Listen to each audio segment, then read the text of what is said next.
I need you to listen closely, because this doesn't start with pain. It starts with hope, the kind that blinds you. I was the woman who married into wealth, the one people whispered about with a mix of envy and disbelief. I met Adrian Cole when I was still carrying big dreams and small doubts, and he looked at me like I was something rare. He came from old money, old rules, old power. I came from a middle-class life where love was loud and dreams were allowed to be messy. When he chose me, it felt like I had been lifted into another world. I told myself I was lucky. I told myself this was fate. At first, everything sparkled. The houses, the dinners, the way people stood straighter when he entered a room. And I stood beside him, learning how to smile without showing too much, how to speak without saying too much. I thought that was maturity. I thought that was growth. But slowly, the silence started to speak. Adrian was never cruel. That almost made it worse. He was distant in a way that felt deliberate, like he was always somewhere else, even when he was right in front of me. Conversation stayed on the surface. His affection felt scheduled, controlled. I told myself powerful men were like that. I told myself love didn't always need warmth to be real. Then there was his mother. Eleanor Cole never raised her voice, never insulted me directly. She didn't need to. Her approval was a locked door, and I was always standing outside it. Every look felt like an evaluation. Every dinner felt like a test. I didn't know the rules, too. The way I dressed, the way I spoke to the staff, the way I raised my child, everything was measured. I started measuring myself before she ever could. That's how the cage was built. Not with bars, but with expectations. I tried to become perfect, not because anyone asked me to, but because I was afraid of what would happen if I stopped trying. Perfect wife. Perfect daughter-in-law. Perfect mother. I erased parts of myself quietly, piece by piece, convincing myself that sacrifice was the same thing as love. The only place I felt real was with my son. Daniel was 5 years old, and when he laughed, the world softened. With him, I didn't need to perform. I didn't need to be polished or composed. I could just be human. He didn't see the mansion. He didn't see the legacy. He saw me, and that terrified me because I realized how rare that feeling had become. Maya tried to warn me. She was the only friend who still spoke to me like I hadn't been absorbed into another life. She saw the pauses in my voice, the way I defended Adrian too quickly, the way I explained Eleanor's behavior like it was my fault. She said things I wasn't ready to hear, so I smiled and changed the subject. It was easier to protect the illusion than to question it. Until the night, everything shifted. The gala was flawless, as always. Crystal glasses, rehearsed laughter, power disguised as elegance. I stood beside Adrian, playing my role perfectly. Then she arrived. Victoria Lane. She didn't need to announce herself. The room adjusted around her, and when her eyes met mine, there was no curiosity there, no respect, just certainty. She looked at me the way you look at something that's passing through. Temporary, replaceable. And then she smiled at my husband. It wasn't dramatic. It wasn't obvious. That's why it hurt. Because in that moment, I saw it clearly. Not proof, not betrayal, but possibility. And I realized how fragile my place truly was. Something cracked inside me. Not loudly, quietly, like a truth finally finding air. I understood then that a golden cage is still a cage. And no matter how beautiful it looks from the outside, it costs you something every day you stay inside it. She didn't whisper. She didn't sneak. She didn't lower her eyes when I walked into the room. Victoria moved through my husband's world like she had ownership of it, like she had history carved into the walls long before I ever stepped inside. At events, she stood too close to Adrian, not in a way that would cause a scene, just enough to remind me that she was comfortable, familiar, certain, and the worst part, he didn't move away. They shared glances that carried meaning, private jokes that ended in half-smiles I didn't understand. She would say things like, "You still hate cinnamon in your coffee," and he would laugh softly, surprised, almost impressed. I stood there, realizing there were entire versions of my husband I had never met, versions she knew by heart. I started noticing the changes at home. Adrian began coming back later and later, always with a reason that sounded polished and reasonable. Meetings, investors, travel plans. His phone turned into something sacred, always face down, always just out of reach. The space between us in bed grew wider each night. He stopped touching me, not dramatically, just gradually, like affection had expired. And Daniel, he barely looked at our son. That hurt more than anything. Daniel would run toward him with drawings and stories, and Adrian would nod without listening. I watched my child shrink in real time, trying harder for a father who was already somewhere else. Then one evening, the unthinkable happened. Victoria came to our house, not invited by me, not hidden in shadows. She arrived through the front door as if she belonged there. The staff didn't question her. They recognized her. That realization hit harder than her presence. She walked into my living room, calm and composed, wearing a soft smile that didn't reach her eyes. Adrian wasn't home yet. It was just us. She didn't yell. She didn't insult me. She studied me. Then she said it almost gently. You were always the replacement. For a moment, I couldn't breathe. The room felt smaller, like the walls were closing in to hear my humiliation. Replacement. The word echoed in my chest. Not a wife, not a partner, a placeholder. She told me about their past, about university years, about dreams they once built together before business and ambition pulled them apart. She spoke of Eleanor's approval, how she had always been the chosen one, the future daughter-in-law, the woman who fit the legacy. I wasn't chosen. I was convenient timing. After she left, I stood alone in that house that suddenly felt borrowed. I learned the rest slowly. Marcus Lane, her older brother, had recently become Adrian's key business partner. Their companies were merging assets, expanding power. And now I understood why Victoria moved with such certainty. This wasn't just romance. It was strategy. Thomas Reed, the family lawyer, began appearing more often too. Quiet, observant, neutral in a way that made me uneasy. Papers were being reviewed, assets discussed, conversations lowered when I entered the room. I wasn't paranoid. I was being phased out. When I finally confronted Adrian, I wasn't screaming. I wasn't dramatic. I was tired. I asked him directly, "Is there something between you and Victoria?" He didn't flinch. He didn't deny it. He didn't even pretend to protect me with a lie. "Yes," he said. The honesty felt crueler than deception. I waited for remorse, for guilt, for some crack in his voice that would suggest I mattered. Instead, he looked at me with a calm detachment that felt colder than anger. This marriage was convenient. Convenient. The word stripped away every memory I had tried to hold sacred. The proposal, the vows, the birth of our son, all reduced to timing and optics. I wasn't loved. I was suitable, presentable, acceptable. And suddenly, everything made sense. The distance, the silence, the constant evaluation from Eleanor. I had been filling a vacancy. That night, I realized humiliation isn't loud. It's quiet. It sits in your stomach and burns without flames. I kept replaying every moment I tried to be perfect, every time I blamed myself for not being enough. The truth was brutal and simple. It was never about enough. It was about never being her. A few days later, Victoria approached me again, this time privately. No audience, no performance. She looked almost sympathetic. "You're a smart woman," she said softly. "Step aside gracefully. It will be easier for everyone." Everyone. Not me. Not my son. Not my dignity. Just their empire. And as I stood there listening to her frame my erasure as elegance, something shifted inside me. The humiliation was still there. The disbelief still heavy. But beneath it, something steadier began to form. For the first time, I wasn't thinking about keeping the marriage. I was thinking about what it would mean to stop being convenient. There are moments in your life when the world doesn't explode.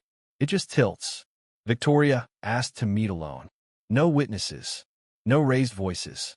While I walked into that private lounge, she was already seated, composed as always. Calm. Controlled. Almost kind. That was her strength. She never looked like the villain. "I don't want this to turn ugly," she began, folding her hands on the table. "You deserve security. You deserve compensation. A clean break. A clean break." She spoke as if she were offering me mercy. "If you agree to a quiet divorce, there will be a generous settlement. No scandal. No court drama. You'll walk away respected. Walk away. I knew there was more. There's always more when power speaks softly. She didn't hesitate when she said it. But Daniel stays. For a second, I thought I misheard her. The room felt distant, like sound had to travel through water to reach me. He belongs to this family name, she said evenly. You don't. The sentence didn't land all at once. It spread slowly through my body. Rage first, sharp and hot. Then shame, colder, heavier. I felt stripped down to something disposable. My son was not a legacy. He was not a surname. He was not a strategic asset in a dynasty. He was the only pure thing in my life. But I also knew the truth. The Cole family had resources I couldn't even measure. Lawyers who specialized in winning. Public influence. Generations of reputation polished to perfection. If this became a legal war, it wouldn't just be about love. It would be about power. And power rarely loses. That night, I met Thomas Reed in his office. He closed the door quietly and listened without interrupting. When I finished speaking, he leaned back in his chair, careful with his words. If Adrian contests custody, he said, the court will examine stability, financial structure, living conditions, continuity. I swallowed. And me? They may question your emotional resilience, he replied. High-conflict divorce cases often involve psychological evaluations, allegations, narrative framing. Narrative framing. They could say I was unstable, emotional, reactive. They could paint me as overwhelmed, a mother struggling to adjust, a risk, and the odds. I asked. He didn't sugarcoat it. If Adrian fights aggressively, you will likely lose primary custody. Likely lose. The words hit harder than victorious. When I got home, I didn't turn on the lights. I went straight to Daniel's room. He was asleep, one arm wrapped around his stuffed bear, breathing softly. His face still carried that softness children have before the world teaches them doubt. I sat on the floor beside his bed, and I faced the real choice. Not pride, not revenge, war or protection. If I fought, it would be loud. Courtrooms, headlines, strangers analyzing my parenting. Daniel being asked where he feels more secure. Being made to choose in ways a child should never have to choose. If I stepped aside, he would stay in the only environment he knew. The same school, the same bedroom, the same routine, shielded from a public battle. But without me, that was the fracture. Every part of me wanted to fight, to scream, to drag the truth into the light and force them to see what they were doing. But when I imagined Daniel sitting in a courtroom hallway, confused and afraid, I felt something inside me collapse. Love isn't always loud. Sometimes it is restraint. Victoria met me again 2 days later. She looked confident, but not cruel. Well, she asked softly. I held her gaze. I'll agree to the divorce, I said. The words tasted like blood. And Daniel, she pressed gently. I closed my eyes for half a second, just enough to feel it tear through me. He stays. She exhaled, almost relieved. You're making the mature choice. No, I was making the unbearable one.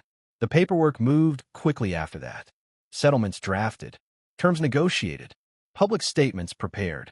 Adrian avoided me entirely. There was no argument left between us. Just logistics. When the final documents were placed in front of me, my hands felt strangely steady. This was the moment. The legal end of everything I had built my identity around. Wife.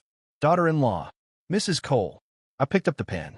As I signed my name, I felt grief, yes. But beneath it, something else began to form. Not weakness. Not defeat. Clarity. They thought I was surrendering because I was afraid. They thought I was walking away because I had no fight left.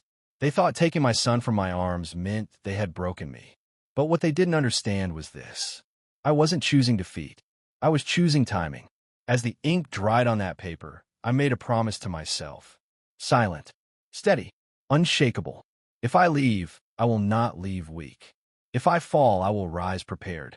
And one day, when they look back at this moment, they will realize something they never expected. The woman who signed those papers wasn't ending her story. She was beginning it.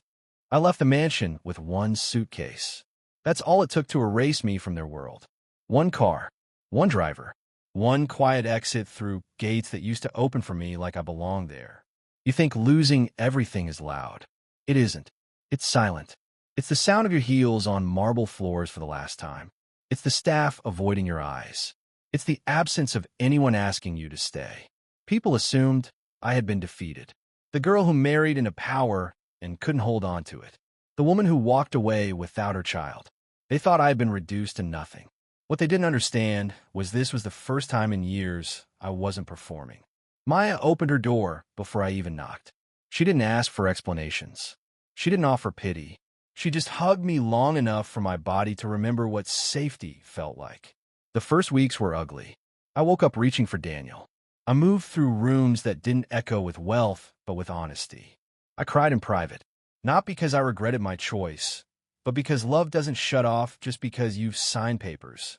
But slowly, something shifted. I stopped waiting for apologies that were never coming. I stopped checking my phone. I stopped imagining scenarios where Adrian realized what he lost. Instead, I began remembering something I had buried. I was educated. I was observant. I wasn't naive. I had spent years beside Adrian in meetings, at events, listening quietly while powerful men underestimated me. They talked freely in front of me because they believed I didn't understand the language of business. They were wrong.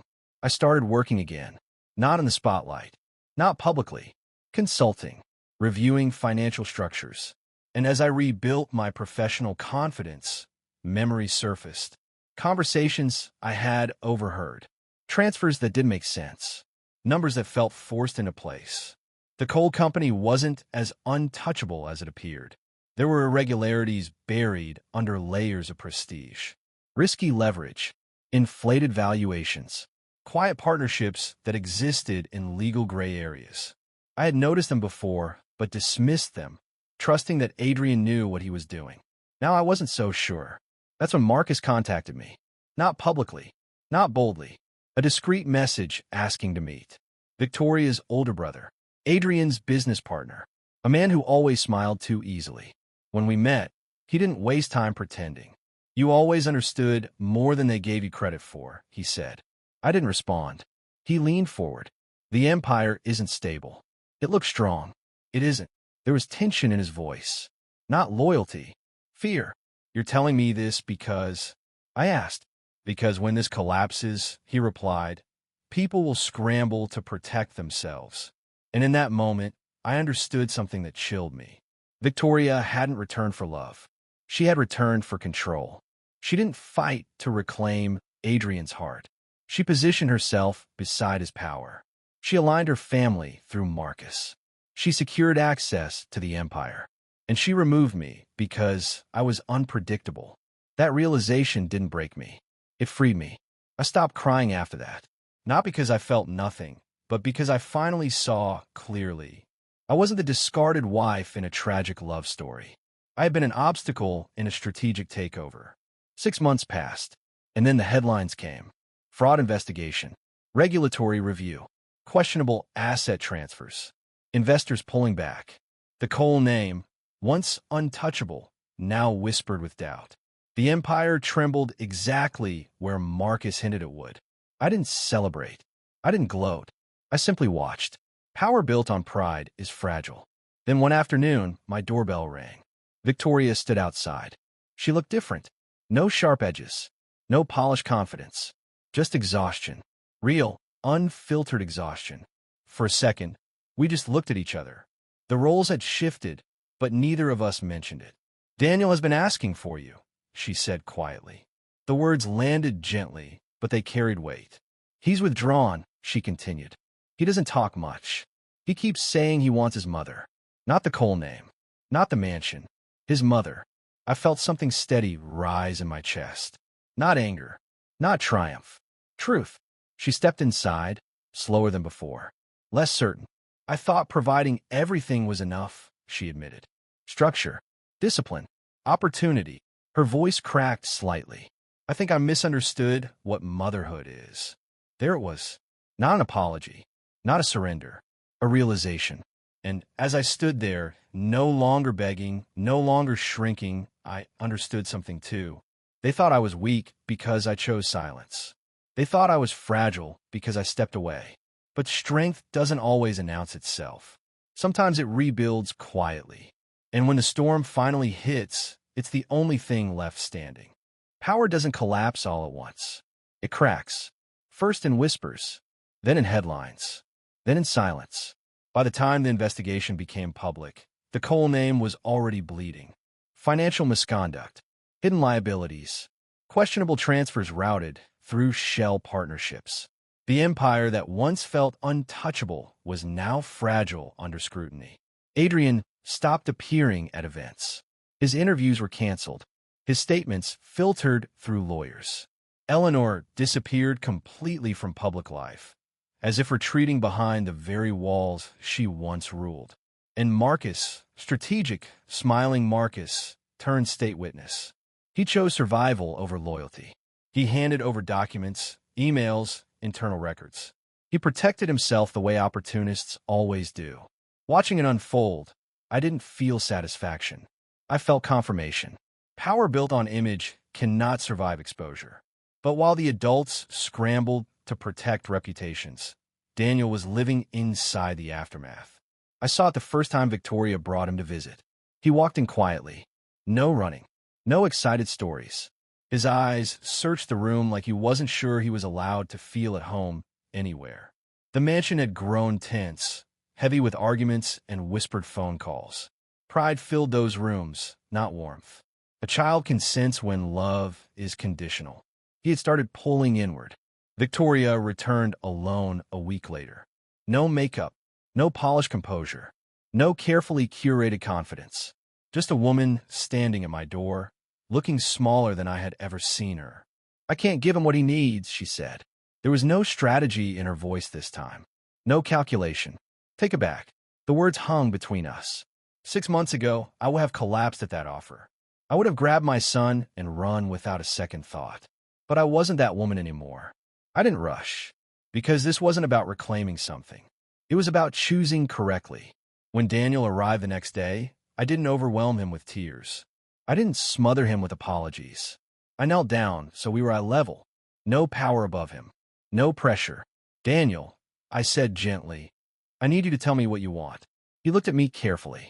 Children know when something matters. "Do you want to stay there?" I continued softly. "Or do you want to come home with me? Not where you should be. Not what's better. What do you want?" He didn't hesitate. "I want to come home with you, Mama." Simple, clear, honest. That was the only verdict that mattered. The final confrontation with Adrian wasn't dramatic.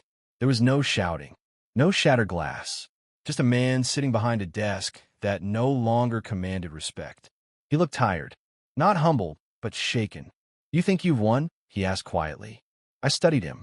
This was the man who once reduced our marriage to convenience. The man who believed control was the same as strength. "This isn't about winning," I replied. He tried to reassert authority. Legal technicalities, custody adjustments, reputation management. But the illusion had already cracked. Investigations strip away posturing. And without the empire standing tall behind him, he was just a man who had miscalculated love. "You walked away," he said. "Yes," I answered calmly. "To protect my son." He didn't argue after that, because deep down he knew the war I refused to start was the very reason I was standing steady now. Karma didn't arrive like lightning. It unfolded through choices, through ego, through arrogance, through the belief that money can replace presence. As I packed Daniel's small suitcase, the one that once felt like my own symbol of loss, I realized something profound. I never truly lost him. I chose the long road, the painful one, the misunderstood one, the one that required silence instead of spectacle. And that choice protected him from becoming collateral damage in a battle of pride. When we walked away together, there were no cameras, no dramatic speeches, just a mother holding her child's hand. But this time, I wasn't the girl who married into wealth hoping to be chosen. I was a woman who understood her worth without anyone's approval. Daniel squeezed my hand as we stepped into the sunlight. And in that quiet moment, I felt closure, not because everything was perfect, but because everything was honest. I didn't lose my son. I safeguarded him. And sometimes, stepping aside isn't surrender. It's strategy. Sometimes the strongest move you can make is the one that looks like retreat. Because survival isn't loud. It's deliberate, and I didn't walk away empty. I walked away intact.